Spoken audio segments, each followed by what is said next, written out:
So ayan guys, good morning guys. So may nasagutin tayong tanong dito guys. So ayan, ang tanong ni Sir JJ, bakit hindi ko to direct to the point kung ano daw yung pinupunto ko? So yung pinupunto ko dito, ang gusto niya kasing sabihin ko, which is wag ko nang i-reason, wag ko nang i-dahilan, no more topic na about kung paano ako nagkaroon ng kidney failure, kung paano ko umantong sa dialysis. Sir JJ, ganito kung ipo-point ko, kung doon mismo yung punto natin na magkakasakit tayo sa kidney, kung bakit ako umantong sa dialysis, paano tayo magkakaroon ng idea, paano magkakaroon yung knowledge, yung iba nating followers o yung mga nagtatanong kung bakit ka na-dialysis. So pwede ko bang sabihin sa kanila na kasi high blood ako kaya ako na-dialysis. So di ba maraming reason. So hindi pwede nating i-point na dialysis agad kaya ka high blood. Kaya binibigyan ko po ng magandang paliwanag. So ganito po kasi yun. Kaya kung bakit po ako na-dialysis, sa mga nagtatanong, pasensya na po kayo sa voice background natin, medyo maingay. So dahil nga po, syempre, yung mga panahon nagtatrabaho po ako as a construction worker, ayan. Syempre alam naman ito, maraming naka-experience ito sa mga construction worker na kapag tinatanghali ng gising, so kung ano-ano na lang yung babaunin o minsan nga, iaasa na lang natin sa street food o sa mga kanto-kanto kung nabibili natin. Pero sa akin po, mali yung naging takbo, yung routine ng buhay ko. So ang nangyayari, madalas akong kumakain ng pares. So kapag pares, alam naman natin yan, may soft drinks, di ba? So ayun, nadadalas, tsaka nadadalas yung overtime ko sa trabaho. So kapag masakit yung katawan, iniinuman lang ng mga pain reliever, yan, mga alaksan, mga ganyan, kahit walang laman ng tiyan. Hanggang sa tumagal yung panahon, nadadalas na rin yung mga pag-inom ng mga energy drink. Hindi ko nababanggitin dito yung guys So alam nyo na kung ano yung energy drink. So kung madalas yung pagpupuyat kasi laging may overtime. So hanggang sa dumating yung time na parang iba na yung pakiramdam ko. Nahihirapan akong matulog. Madalas na rin yung pagsakit ng aking balakang. Tuwing kukuha ko ng medical record, laging mataas po yung protein ko, which is hindi ko pinapansin kasi nga wala naman akong idea.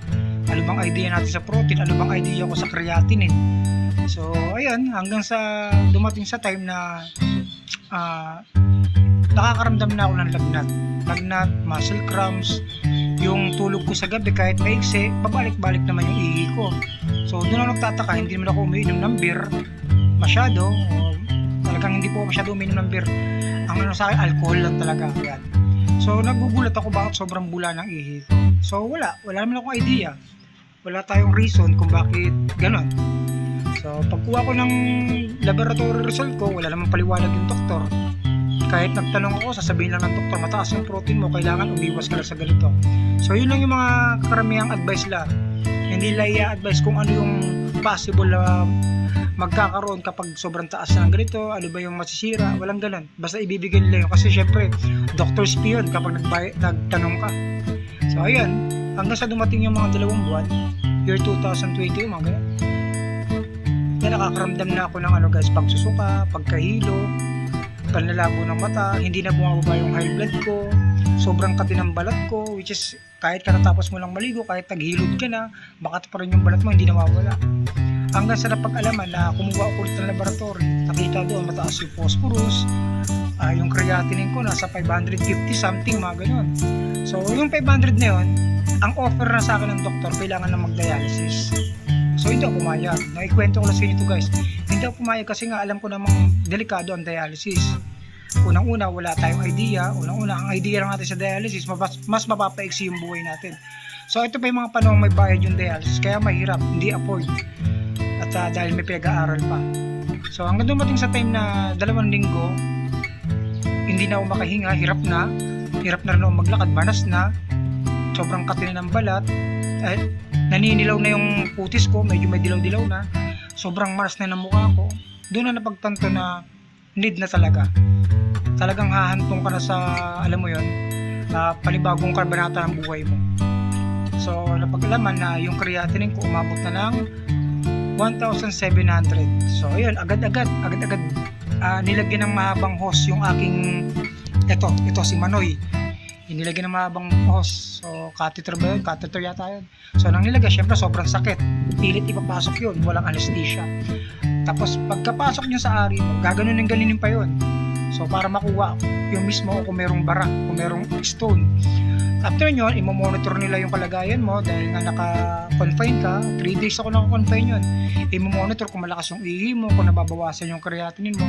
Doon na nga po napagtanto, hindi na bumababa ang creatinine kahit malakas yung ihi.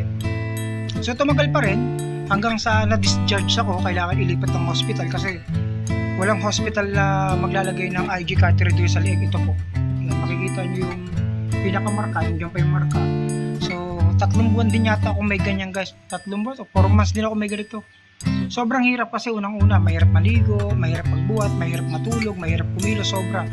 Hanggang sa ayun, nakapag-ipon kahit pa paano, yung mga kapatid ko, which is almost 38,000, 38, 35, mga ganon. Ito yung pistula ko ngayon. Ayan. Medyo malaki-laki na po siya. So, kaya napakahirap. Kaya yan guys, Sir JJ, ugaliin po natin makinig sa mga discussing. Hindi naman po kailangan maging doktor din o hindi rin naman po nagmamarunong. Dahil yung mga sinasabi ko nga, yung ina-advise ko nga, is based lang po sa karanasan ko as dialysis. Hindi ko kailangan mag-offer ng gamot. Hindi ko kailangan magsabi ng ganitong inumin para gumaling ka, hindi. Lahat ng experience ko as dialysis, yun lang po yung may iambag ko sa mga followers ko. So ayan, sana malinaw sa'yo and God bless.